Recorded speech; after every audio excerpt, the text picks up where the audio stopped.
Hi, thanks for tuning in to Lakewood Public Library's National Poetry Month video poetry workshop. Tonight we will hear some poems and explore the ideas of myth and nature as we write together and share. So typically in years past, these workshops have been live, and as everything else, we're adapting to this video style. So again, thank you for tuning in. And another component to this year's National Poetry Month at Lakewood Public Library is a favorite poem project. Favorite poem project is a creation of Robert Pinsky, who was Poet Laureate of the United States several years ago. And it's a way for people to share poems that are meaningful to them in a video where they read the poem. So if you have a favorite poem or come across one over the next few weeks, feel free to record a video of yourself or an audio recording of yourself and tag Lakewood Public Library on Facebook or Lakewood Library on Twitter. You can use the hashtags FPP or hashtag favorite poem project. And then the national favorite poem project is @favpoem, which you can use as a hashtag as well. And by sharing your work in this way, the Lakewood Public Library will be compiling these to make a video of favorite poems to share with the community. And these will represent Lakewood, they'll represent your voice, your interests, and they might impact someone who's never heard that poem before. And so it's a great way to be connected during this month of poetry.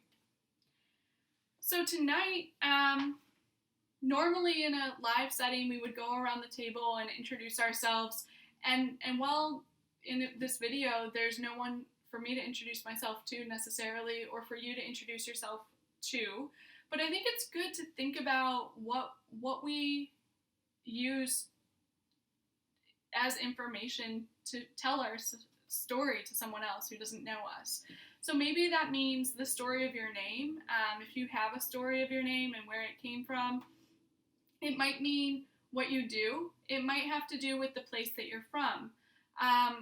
One thing I always think of is I grew up living in front of this park that had a creek that flowed through it, and it was called Murder Creek. And it wasn't until a couple years ago that I ever thought back about the name of this creek and how weird it was, that I never identified the creek as having any like scary qualities, or there was nothing to do with it related to the name. Like the name was almost fully dissociated from the body of water.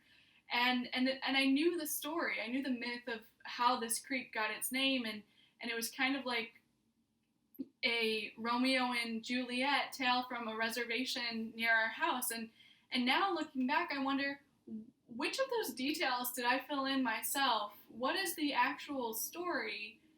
And I think that, in the connection points between what I might have filled in and what the actual story is, there's a lot of material that could be used to write a poem or to write a story. And with that, I just want to offer too that if poetry is not your thing, your free write can be anything. There are no rules here. So that's sort of the background for where we're going tonight. So take just a moment and think about, what do you tell people when you introduce yourselves, and what assumptions might be there? And to sort of take us into that world, I'm going to read a little excerpt from this book called The Triggering Town by Richard Hugo. And this is, the subtitle is Lectures and Essays on Poetry and Writing. And chapter 3 begins, assumptions lie behind the work of all writers. The writer is unaware of most of them, and many of them are weird. Often the weirder, the better. Words love the ridiculous areas of our minds. But silly or solid, assumptions are necessary elements in a successful base of writing operations. It is important that a poet not question his or her assumptions, at least not in the middle of composition. Finish the poem first, then worry, if you have to, about being right or sane. Whenever I see a town that triggers what it is inside me that wants to write a poem, I assume at least one of the following. And he goes on, there are a few pages of elements that are assumptions, and I'll share just a couple. One is, I have lived there all my life and should have left long ago, but couldn't. No music. And then that's followed by lots of excellent music coming from far off. People never see or know who is playing.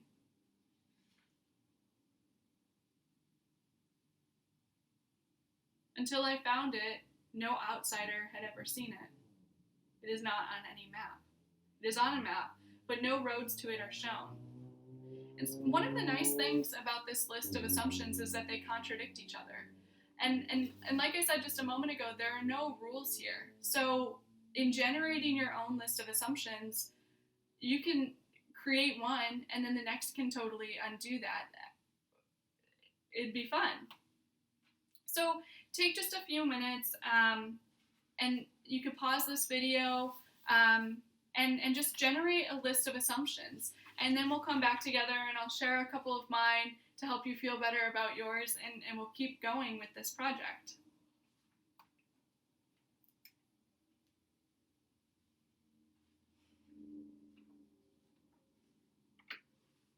Okay, so at this point you probably have a list of assumptions and maybe you've gotten stuck. So I'm just going to propose that you go back to those prompts. So what is in your introduction to someone? Any kind of introduction. This could be someone that you meet while you're walking your pet. It could be someone you run into at the library who you haven't seen in a long time. It could be for a work function. It could be on vacation. So choose one of those and go back to your list of assumptions and add a few that align with this style of encounter. And then if you're really stuck still and want to add more to your list of assumptions but don't really know where to go, look around the objects in your room. I have Elmer's glue, and the lid is broken, so I use a paintbrush to get it out typically. I have a tennis ball, which the assumption could be something like about tennis, but it's actually, I got this at like an athletic convention and it's for physical therapy, so I can like use it to loosen up a sore muscle, but it typically sits on my desk. So there's a whole list of assumptions that could come just from that one little tennis ball. So what's in your space?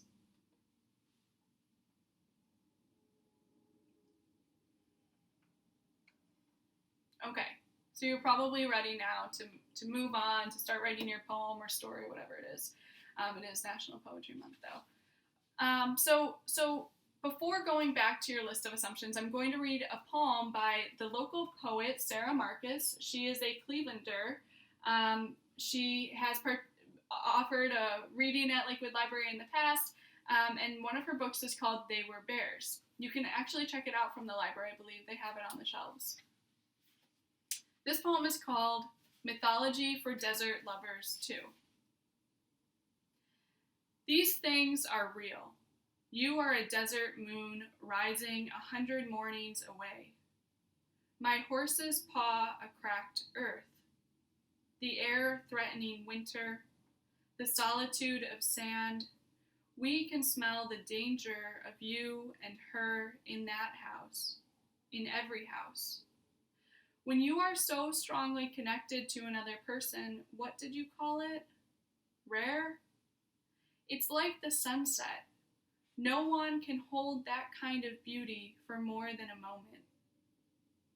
Our small ribs are thick enough to take on a prairie panic. The fear of too much open space. So many acres. We can never catch up. You say, I'm always on your side, and this will always mean more to a woman. I try to explain that love is a violence, even when it's beautiful. When you enter someone, you must also leave them. And there's always the moment of relief when I realize that I've always known. I am 100 deserts. I will wait for you or some version of you to become sky.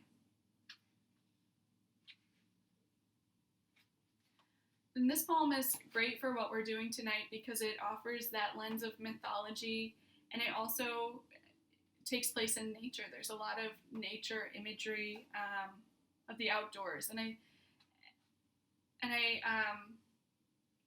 just really appreciate that. And I want to also apologize. I just about misread the one line in the middle. Our small ribs are thick enough to take on a prairie panic.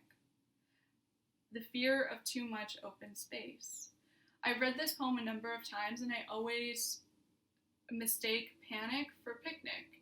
And I think it's kind of interesting to notice that, because sometimes we write a poem and it comes from our imagination, and it works the way it is. And then sometimes switching out one word creates a whole nother layer or something totally different. And so that'll be an option for you sort of toward the end of this workshop to consider as you take your poem forward into the future.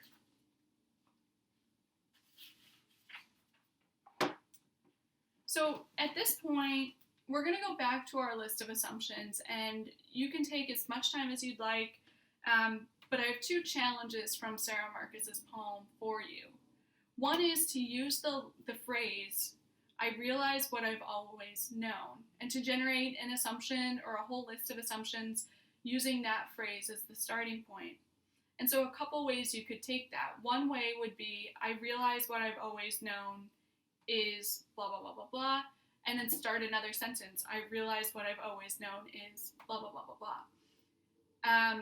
And keep making a list that begins that way. And if you do that, for 10 sentences, you might get some really interesting and weird content. Another idea, and a different way you could take this, is to start with the line, I realize what I've always known is and then elaborate on that idea without restarting as something new. So go back to your list, look over the assumptions that you've made, and I'll just share, normally we would all share, and so in sharing a couple of my assumptions, you can look back at yours and maybe like star some or circle something that you're proud of. There's a lot to be proud of. My first assumption was people know what it feels like to be left-handed. As someone who writes with her left hand, I forget that many other people in the world don't know what that feels like. And I live in a world that's made for right-handers for the most part, and it's actually rare for me to notice that and to not automatically adjust what I'm doing to fit into that whatever it is furniture. There are grocery stores that are open 24 hours a day. There are, maybe not everywhere.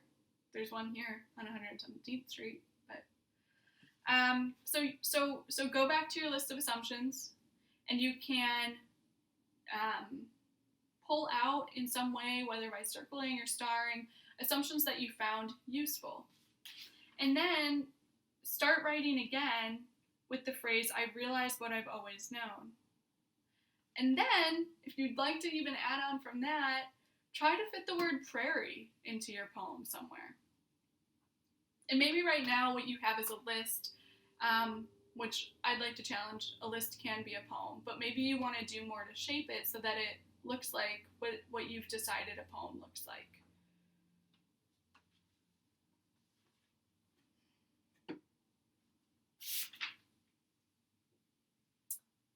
Okay, so if you're still here now, that means that you've either decided to or not to take on those Marcus poem challenges and expand your writing into this new shape that it's taking on. And so now we're going to take it one step further with inspiration from one more poem. This poem is from Bewilderment, which is a book by David Ferry. I wasn't familiar with this book until I went to a reading where he read from it. And one of the really cool things about this book is that a lot of it is translations from ancient myths. So he looks at, I think, the Aeneid and I think some things by Virgil. So there's a lot in here that is myth, so simply. And it's just reinterpreting the myth through new words or looking back at the original language, whether it's Greek or something else, and generating new ways of thinking about those words and what they mean, and in a new context. So this poem, though, that I'm going to read is not specifically a translation. And the poem's called That Now Are Wild and Do Not Remember. Where did you go to when you went away? It is as if you step by step were going someplace elsewhere in some other range of speaking, that I had no gift for speaking, knowing nothing of the language of that place to which you went with naked foot at night, into the wilderness there, elsewhere in the bed, elsewhere somewhere in the house beyond my seeking. I have been so dislanguaged by what happened, I cannot speak the words that somewhere you maybe were speaking to others where they went. Maybe they talk together where they are, restlessly wandering along the shore, waiting for a way to cross the river.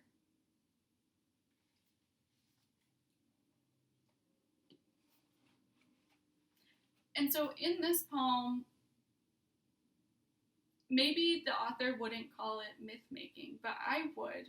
And I think this idea of waiting to cross a river takes us back into, the ancient myths of the river, I think in Hades that you cross, or someone steers you in a boat down the river. I think it's like Orpheus. You probably know better than I do, but and maybe it conjures up something totally different for you, and that's there too.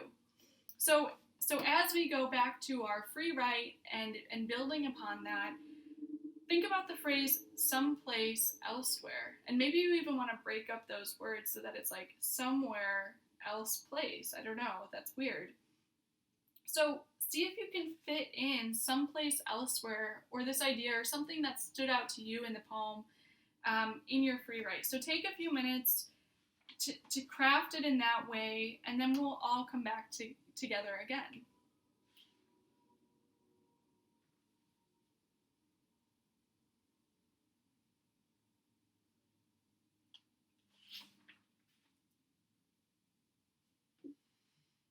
And so now, if you're still there, which you are, you have something that is the poem. It's your poem, and it's crafted from these inspirations and ideas. And maybe there's more work to do, or maybe it's totally perfect as it is. I think both are probably true. And so as I sort of send you off and on your way, there are other ideas that you can use to continue building this poem into something else, or changing it and allowing it to sort of like transform with you. So you can look back at dominating vowel sounds. So this isn't the case in the fairy poem, but there was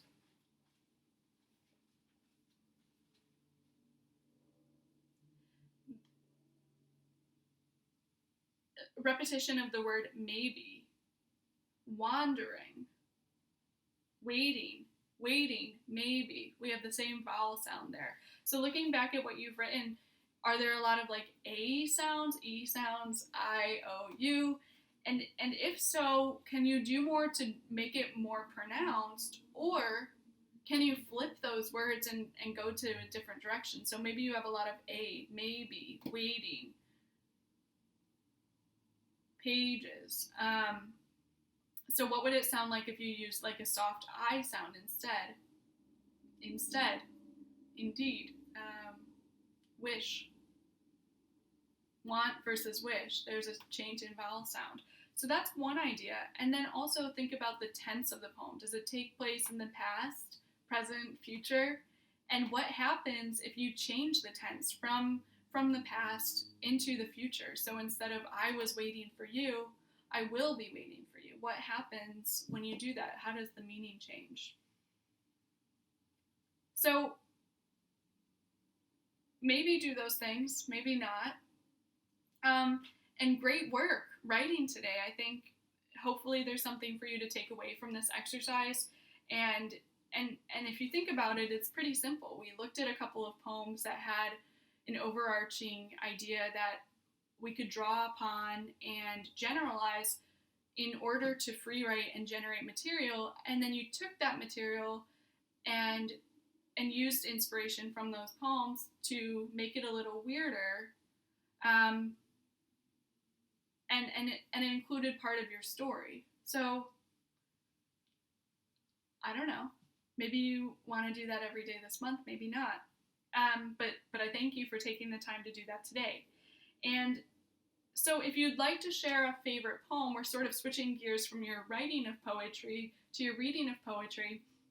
Maybe this reminded you of something that you read once a long time ago and now Google can help you get back to. But make a video of yourself or an audio recording and tag the Lakewood Public Library or Lakewood Library on Twitter and the Favorite Poem Project using the FPP or Fave Poem or Favorite Poem Project hashtags. And we'll look forward to seeing all of your favorite poems and learning and reading about new voices. Thank you so much for joining me.